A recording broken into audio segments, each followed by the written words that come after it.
L'image de soi, d'un point de vue, je dirais, d'intelligence artificielle, c'est tout simplement un programme qui en permanence parle avec soi-même pour créer et recréer et recréer cette représentation que le robot a de lui-même.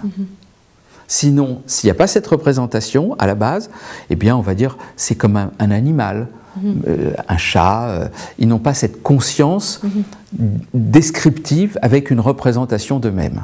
Qui permettrait cette prise de conscience de soi-même. Voilà, donc l'ouverture de la conscience. Exactement. Et puis il y a quelque chose d'autre, et ce quelque chose d'autre que nous décrivent les mystiques, que l'on peut toucher du doigt dans des méditations profondes, qui est le moment où il y a encore l'être, il y a encore je, quand il n'y a plus de moi. Hein, c'est paradoxal parce que le langage, justement comme il n'y en a plus, c'est au-delà des mots, c'est en deçà des mots, on ne sait plus très bien.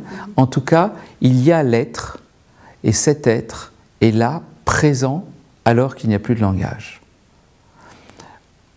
On comprend un certain nombre de choses maintenant avec les sciences cognitives. Ce que l'on comprend, c'est que le moi qui est créé, j'avais dit qu'avec le robot, on va le décrire à l'aide d'un processus langagier. Et ce que l'on voit dans les sciences cognitives, c'est qu'il y a des zones du cerveau qui sont activées et qui en permanence nous renforcent de l'idée que nous sommes un être séparé du reste du monde. Est-ce qu'il s'agit des neurones miroirs ou... Non, ce n'est pas les neurones miroirs, c'est un ensemble c'est au centre du cerveau à peu près, c'est un ensemble, il y a toutes les voix qui arrivent, toutes les voix perceptives qui arrivent, et en permanence, l'être humain, j'allais dire le robot, mais l'être humain dit « je suis différent du reste du monde ». Et tout cela, mon corps m'appartient, est à moi. Ça a l'air de rien, mais c'est très compliqué. Vous avez un robot, par exemple, manipulateur avec une caméra. Imaginons que je sois un robot avec une caméra. Bouh, j'ai ma main qui est là. Donc, j'ai ma caméra, la caméra dit « je vois ce bras ». Mais je vois ce bras. Est-ce le mien? Est-ce le mien? Comment arriver à dire c'est le mien?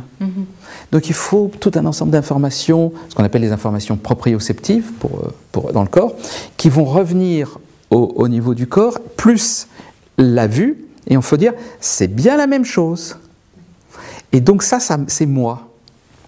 L'autre moment où l'on perçoit ce module, c'est, vous savez, quand on est en train, et puis que tout d'un coup, on ne sait plus si c'est nous-mêmes qui avançons en train, ou si c'est l'autre train qui démarre. Il y a une sorte d'illusion. Oui, c'est ça. Et en fait, en permanence, par exemple, chaque fois que je bouge la tête, ça a l'air assez naturel de bouger la tête, je pense que c'est bien moi qui bouge la tête, et je ne pense pas que c'est le monde qui, d'un seul coup, a bougé. Quand vous avez un robot qui bouge par exemple sa caméra, rien ne dit que ce n'est pas du tout le reste du monde qui a bougé.